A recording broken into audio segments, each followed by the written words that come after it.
আপনি আমার দল থেকে বেরিয়ে চলে যান। সাহসের সঙ্গে বলছি, এমন কর্মী এমন নেতার আমার দরকার নাই। আজাদ ভাইকে তো এমপি বানিয়েছে, মন্ত্রী হয়েছে, এইবার মুই কি হনুরে মোগার গায়ে পায়।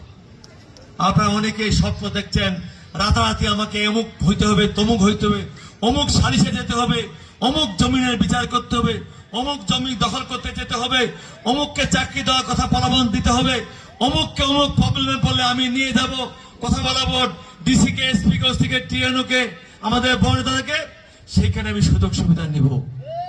আমি বিনয়ের সঙ্গে বলতে চাই, এমন মানুষের থাকে আপনি আমার দল থেকে, তাহলে নিজের জীবনটা মানুষের জন্য বিকিয়ে দিতেন।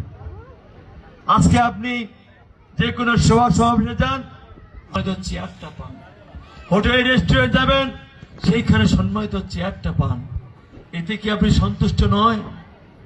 আপনি আঙ্গুলে মাথায় গোনান আমি কি পেলাম কি পেলাম না।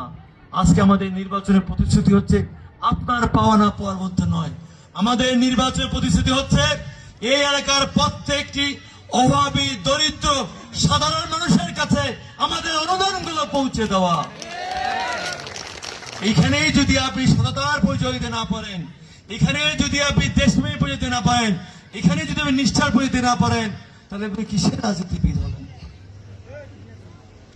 আজকে আমরা ভুলে গেছি, আমরা মনে করছি আমাদের মাননীয় প্রধানমন্ত্রী তারেক রহমান আমাকে মন্ত্রিত্ব দিয়েছেন। আপনারা হয়তো বিশ্বাস করবেন না, খাওয়ার সময়টুকু পাই না। সকাল 9টা বাজার মধ্যে অফিসে উপস্থিত হতে হয়, তো আমার মন্ত্রণালয়ের প্রত্যেকটি কাজ খুঁটিনাটি পুঙ্খানুপুঙ্খানুভাবে আমার পরিচালনা করতে হয়, এবং প্রতিনিয়ত আমাদের মাননীয় প্রধানমন্ত্রী আমাদেরকে মনিটরিং করেন, হিসাব দেন, এবং আবার ঠিক 3টার মধ্যে সংসদে গিয়ে সেইখানে অন্যান্য এমপিদের সামনে জবাবদিহি করতে হয়। আমি এমপি, আমি মন্ত্রী, আমি জবাবদিহি করি, আমাকে মাননীয় প্রধানমন্ত্রী 24 ঘন্টা মনিটরিং করছেন, আমার মোবাইল ফোনটা তার বিভিন্ন সংস্থা দিয়ে মনিটরিং ট্র্যাক করছেন। আর আপনি আমার কর্মী, আপনি ওয়ার্ডের নেতা, ইউনিয়নের নেতা, আপনি মনে করছেন মই কি হনুরে।